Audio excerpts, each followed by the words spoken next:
Hey everybody, welcome to the Tuesday Tidbit. In this video series, I try to take a term from the world of real estate, unpack it, and explain it to you. Today we're going to be talking about the stages of a listing. Once a home is on the market, it moves through a few different stages. You may see them online, such as active, under contract, pending, and closed.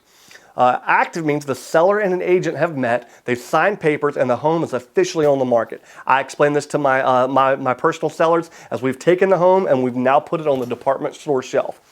If you see the term under contract, that means the buyer has submitted an offer and the seller has accepted that offer, and now the buyer is doing their due diligence and inspecting the property. They're picking it up off the shelf and kind of looking at it a little bit deeper. That's next week's topic. Be sure to tune in for that. After it goes from the under contract period, the due diligence period ends and we're now considered pending.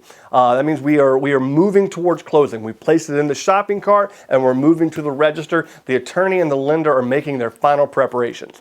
Closed, we are at the register. Closing is where the paperwork is signed and the deed is transferred over to a new owner, and we're going to unpack closing in just a few weeks as well.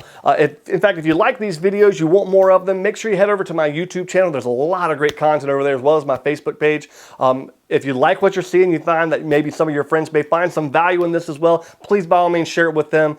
More great content coming soon, make sure you stay in tune. I'm Chris Whitehurst. Welcome home.